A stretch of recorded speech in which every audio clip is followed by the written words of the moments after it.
ntabwo ari buze kwemera gukorwa n'isoni imbere yabo muziranye. Reka mbisubiremo, ntabwo Imana iri buze kwemera gukorwa n'isoni imbere yabo muziranye. Kubera iki? Ndabashuje mu izina rya Yesu Kristo. Imana ibahe umugisha. Reka dushimire Imana ko tugize umugisha udasanzwe wo kuboneka ahangaha. N'ubuntu tuba tugiriwe. Reka mbabwire ngo igikomeye si icyo tuba dutegereje. Igikomeye ni iki Imana iba yakoze, kuba yaguhaye ubuzima, kuba ubyutse uhumeka, kuba uri amahoro, abandi bageze ahacecekerwa. Icyo ni igikorwa cy'umwuka, ni imbaraga z'Imana zabikoze. Kubiduhaye ubuzima, reka tubukoreshe icyo yabuduhereye. Reka dusenge maze dusangire ijambo ry'Imana. Turagushimiye ko duhaye umwanya mwiza kugira ngo dutange message waduhaye gutanga. Reka maze ize gukora ikigomba gukora mu mitima igiye kuyakira, mu izina rya Yesu Kristo, amen. Turasoma mu gitabo cya kabiri cy'Abami ibice 4, murongo wa 1 n'umurongo wa 2. Haravuga ngo buke umugore umwe wo mu bagore b'abahanuzi asanga Elisa, aramutakambira ati, umugaragu wawe ari we mugabo wanjye yarapfuye, kandi uzi yuko uwo mugaragu wawe yubahaga Uwiteka. None umwishyuza araje, arashaka kujyana abana banjye bombi ngo abagire imbatazi. Elisa aramubaza ati, none se nkugirire ne? Mbwira, hari icyo ufite imuhira? Nawe ati, umuja wawe ntacyo mfite imuhira keretse agaherezo kutuvuta. Aramubwira ati, genda utire ibintu biri mu busa mu baturanyi bawe bose, ariko ntutire bikeya. Amen. Ngufite ijambo ry'ubuhanuzi Imana yampaye, ijambo ryambwiye ngo nkubwire ngo ntari bugukoze isoni imbere yabo muziranye. Ntari bugukoze isoni imbere yabo muziranye. Ntabwo ari buze kwemera gukorwa n'isoni imbere yabo muziranye. Reka mbisubiremo, ntabwo Imana iri buze kwemera gukorwa n'isoni imbere yabo muziranye. Kubera iki?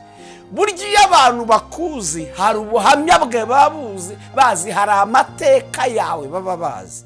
Kandi ndagira ngo mbibutse ikintu kimwe, iyo bazi amateka yawe atari meza, iyo bazi ubuzima bwawe butari bwiza, n'ubundi nta cyiza baba bategereje, ko n'ubundi nta cyiza kiba gihari. Ariko ngufitiye message ivuga ngo ntabwo iri bwemere gukorwa n'isoni imbere yabo muziranye. Imbere yabo muziranye. Reka mbabwire, uyu mugore, umugabo we yakoreye Imana mu gihe cye. Uyu ni Obadiya, ngo yafasha abahanuzi arabahisha, kuko bari mu gihe cyo kwicwa. Ngo agera ku rwego afata ideni, atarifatiye abana be, atarifatiye umugore we, arifatiye. Imana irazirikana. Reka Imana irazirikana. Reka babwire, umuntu wakoreye Imana, ndabizi ko tunyura mu bihe bikomeye, yewe turi guca mu bihe bigoye, ariko yemwe abakoreye Imana, ntabwo Imana igitererana abayo. Rero ngo abazi Imana bazakomera, nibamara gukomera bakora iby'ubutwari. Ngo igihe kiza kugera afatishuye ideni. Nubwo apfuye, abo yafatiye ideni baracyahari muri karitsiye. Bereda, ndahamya ntashidikanya ko iri deni ntabwo ryari rizwi n'umugabo gusa, ntabwo ari umugore gusa. Ndahamya ko nabo baturanye bari bazi ko uyu mugore afite ideni, kandi abafitiye ideni baza kumwishyuza. Ariko ngo igitondo kimwe ahura n'umuntu w'Imana, ahura n'umuntu wakoreye Imana, amubwira agahinda n'umubabaro afite ku bw'abana be bagiye kujyanwa bakagirwa imbata kubera ideni, kubera ideni se wabo yafashe.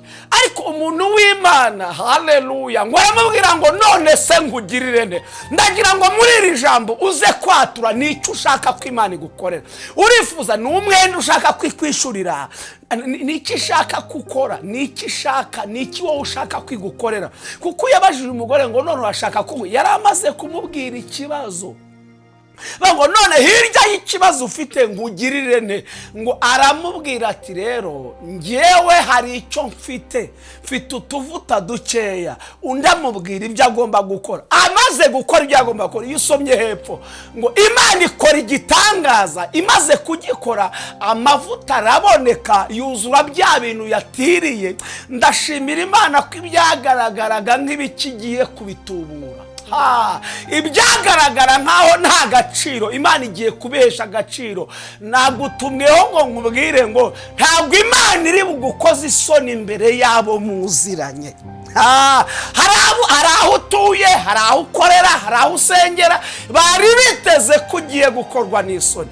kandi nawe wabonaga zigiye kugukora. Yari yamaze kwakira yuko abana bagiye kujya ngo bagirwe imbata, ariko ndashimira Imana ibyo yari yiteze n'ibyo abamuzi bari biteze ntabwo ari byo byabaye, ahubwo habaye igitangaza. Icyambere, umwenda urishurwa. Ndashimira Imana ko hari abantu Imana igiye kwishyurira imyenda. Icya kabiri, abona igishoro ajya gucuruza amavuta ngo abone ibimutunga n'abana be, kubera ko Imana imurinze kumwara. Ndashimira Imana ko ikurinze ikimwaro, ikurinze kumwara. Imana ikoze igituma udasebera imbere yabo muziranye. Niba hari igisebo cya mbere kibaho, ni ugusebera ahantu bakuzi.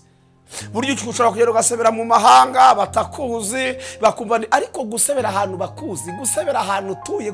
Bene da, Imana yambwiye ngo nzimabwire ngo ikurinze gusebera, ikurinze gukorwa n'isoni, ikuyeho igisebe imbere y'abantu bari bakuzi. Uyu mugore aratabarwa, yishyura umwenda yari afite, yishyura ideni yari arimo, arangije ngo abona n'amavuta, ahinduka umucuruzi w'amavuta. Uwari warabuze n'umwenda we. Ndashimira Imana ko igiye gukora ikintu kiri buze gutuma wishyura umwenda wari ufite n'ubuzima bugakomeza bukaba bwiza. Haleluya. Reka dusenge. Ni message nari ngufitiye ivuga ngo Imana ikurinze gusebera, ikurinze gusebera imbere y'abakuzi, ikurinze gukorwa n'iso imbere y'abakuzi. Mu cyimbo cyo guseba Imana ikoze igitangaza ngo uyu mugore Imana imugirira neza binyuze mu gikorwa cyiza umugabo yakoze akiriho. Reka mbabwire bene da, Imana nireba ikabona mu guseba kwawe nta ruhare rwawe rurimo, nuko ntizemera kusebera imbere y'abantu, ntizemera kusebera imbere y'abantu. Yesu aravuze ngo kubwanjye nzabyikora, nta cyatuma izina ryanjye ritukwa, kandi icyuro cyanjye sinzajya. Ndashimira Imana, ndabisubiramo. Imana ikurinze gusebera imbere y'abakuzi, Imana ikurinze gukorwa n'isoni aho utuye. Imana bene da, hari umuntu wigeze utubwira, aratubwira ngo nta utagira umunsi mubi, nta udahura n'umunsi mubi. Buri muntu wese ajya ahura n'akaga n'amakuba, ariko ndashimira Imana wari uri kubinyuramo kandi wabonaga igisebo kikuri hafi pe, kuko impamvu zo guseba zo zirahari, zari zihari. Ariko ndashimira Imana igidutabara n'impamvu zo guseba zihari. Ndashimira Imana igiturinda guseba kandi impamvu zo guseba zari zateguwe. Niyo message naha ngo nze mu mama nteza amatwi, mugabo nteza amatwi, musore naye mukobwa. Imana yambwiye ngo nze mbabwire ngo ibarinze gusebera imbere y'ababazi. Yewe mukobwa we, ikurinze gusebera imbere y'aho bakuzi. Mupapa, ikurinze gusebera imbere. Uzi gusohorwa mu nzu muri karitsiye, umudamu n'abana bakabasohora mu nzu wabuze ubwishyu. Uzi amagambo avugwa, uzi ibintu abantu bavuga. Ya uzi kubona aho bene da, ndabizi neza, nzi guseba icyo bivuze, nzi cyari cyo, nzi uburemere bwabyo, noneho ugasebera imbere y'abantu bakuzi. Ariko Imana yambwiye ngo ikitari bwemere, icyo itari bwemere ni ugusebera imbere y'abantu bakuzi, kandi bikuyeho guseba ikoze ikinyuranye n'icyo cyari kigiye kubaho. Turagushimiye kuri Imana nziza. Ijambo de la walasko tefoladra andala wibeledra. Uyu mudamu yaragiye guseba kuko bari bagiye gutwara abana, hirya yo gupfakara bari bagiye gutwara abana ngo babimbata. Ndagushimiye ko hari abadamu urinze guseba, hari abagabo urinze guseba, hari abakobwa urinze guseba, hari abasore urinze, uturinze gusebera imbere y'aho batuzi, aho gukoza ikinyuranye n'icyo umwanzi yarateguye gukora. Himbazwa n'amahanga yose yerekeza ijambo ryawe mu izina rya Yesu Kristo. Amen. Imana ibahe umugisha, Imana ibagire neza mu izina rya Yesu. Amen.